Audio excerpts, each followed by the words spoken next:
Hi, Scary Recaps here. Today, I'm going to explain the movie Aterrados from 2017. Beware of spoilers. In Buenos Aires, Argentina, Clara is seen washing the dishes when she senses something strange. She mentions to her husband, Juan, that she has heard people's voices coming from the sink, whispering that they will kill her, but Juan doesn't believe her. That night, Clara wakes up and goes to the bathroom. Shortly afterwards, Juan is rudely awakened by a banging noise that seems to come from the adjoining house. He thinks that the neighbor, Walter, is producing the sound and yells at him to stop. Juan even goes to ring his bell in the middle of the night, asking him to keep quiet. When Juan returns, the banging sound resumes, and soon he realizes that it is actually coming from his own house. He goes to the bathroom to check up on Clara, and as he opens the door, he witnesses in dread a horrifying scene. Clara's dead body is raised inches above the floor, held by an invisible force, and cruelly banged into one wall and then another. Juan cries out and tries in vain to stop this nightmarish spectacle. At the police station, Hanno, Dr. Maro Albrecht, and Dr. Rosenstock, paranormal investigators, believe that Juan didn't kill his wife. They ask him what he remembers before the incident. Juan tells them about an accident with a dead boy and also that his neighbor Walter was repairing some things at odd times in the day. In a flashback, Walter searches for Dr. Albrecht as he desperately wants a solution to a unique problem he is having in his house. During the night, Walter constantly checks under his bed, scared by something unseen. He takes pills and lies in his bed, which is pulled by invisible hands. As the bedside light turns off, Walter sees that the appliance is unplugged. As he plugs it back in, a figure is seen running away from his room. Terrified by this apparition, Walter hides under his sheets and starts to pray. A crooked hand touches him above the bed sheets. In the morning, Walter notices that all of the things in his room are in appalling disarray. At work, Walter calls Dr. Albrecht's office again and asks for help. He says that the pills they have prescribed to him aren't working and that he hasn't slept in weeks. Walter also says that he has seen it, the thing under the bed. The secretary says that they cannot help him. Juan is then seen complaining to Walter about the night noises and that his so-called repairs have damaged his wall. That night, determined to prove the existence of the otherworldly entity, Walter sets up a camera. The lights turn off and Walter falls asleep. Soon he wakes up by a noise in his room and finds that the camera has been thrown to the floor. As he checks the footage from the camera, he sees a creepy humanoid creature stalking him, coming from under his bed and hiding in the closet. Armed with a gun, Walter opens the closet but finds nothing inside but his clothes. Watching the camera one more time, the humanoid shape emerges slowly from the closet. Walter catches its reflection on his gun, but as soon as he goes to take it, the humanoid grabs it and Walter screams in pain. In the morning, a boy goes to fetch his ball. He stops by Walter's house to drink some water and is startled when Walter shouts at him to leave for his own good.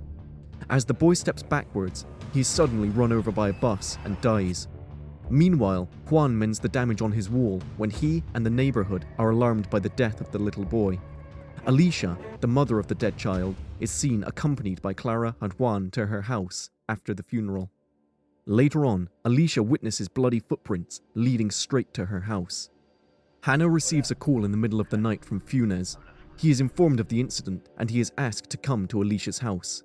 Once there, Hanno listens to Funes telling him that the dead boy has visited his mother in the flesh.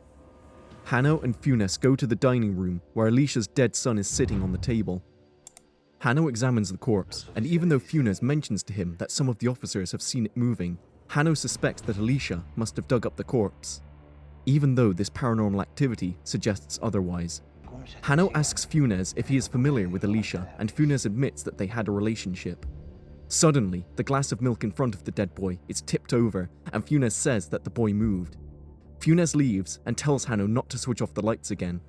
Hanno talks to the dead boy, asking him why he came back. The next day, Hanno is curious to see a photographer outside Walter's house. The woman introduces herself as Dr. Mora Albrecht. Hanno asks to escort her across the street to Alicia's house to show her something that might interest her. Funes comes out and says to Hanno that they cannot move the body of the boy as they will be seen and that will have a negative impact on them. Hanno tells Funes that he and Dr. Albrecht will deal with the situation. Inside Alicia's house, Dr. Albrecht catches the scent of something rotten and deceased. She sees the dead body in the dining room and talks with Hanno.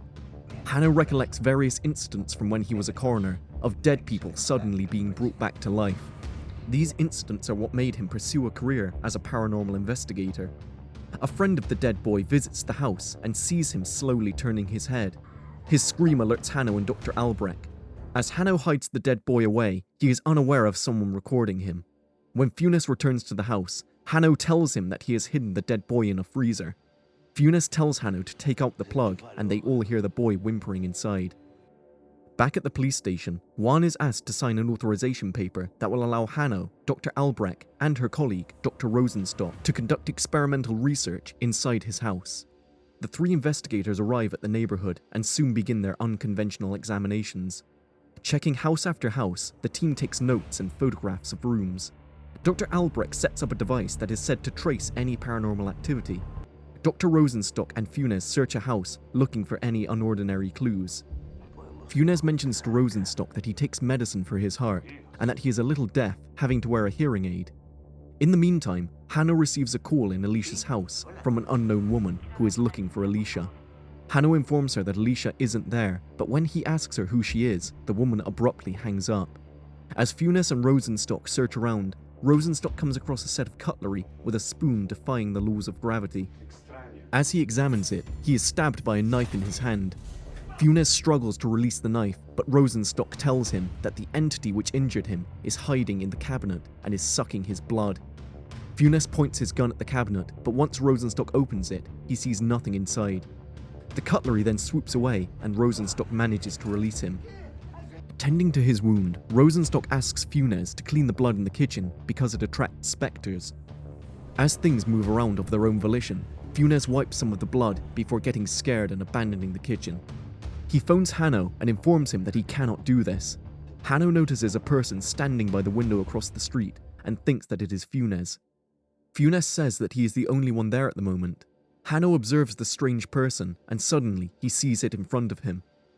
At the same time, Dr. Albrecht experiences a few weird things and observes the gaping crack on Juan's wall. Rosenstock shows Funes the different perspectives of light and darkness, and Funes witnesses a terrifying humanoid moving under the bed.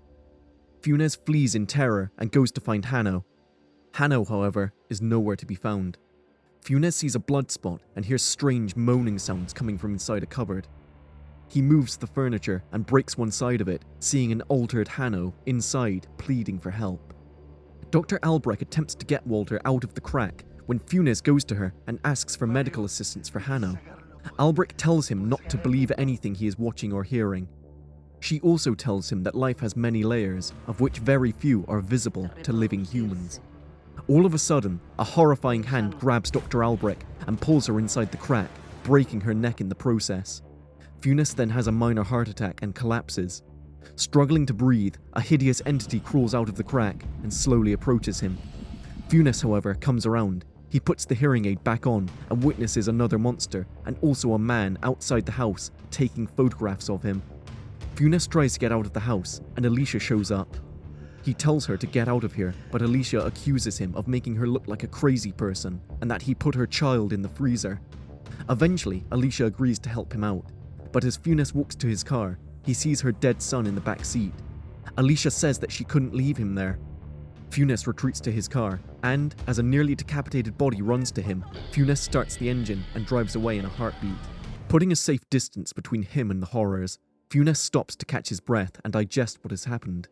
He receives a call on the dispatch radio. Enrique, an officer, tells him that they are looking for him. Funes orders him to leave the accursed neighborhood, and Enrique complies. Gazing at the bloody handmark on his window, Funes decides to return to the place he barely got out of alive. Inside Alicia's house, Funes soaks everything with gasoline. Before he leaves, he discovers that Alicia has hanged herself. Funes tries to light a match, but he fails twice because of mysterious gusts of wind. Hanno emerges suddenly next to him, his eyes pierced with fragments of broken glass.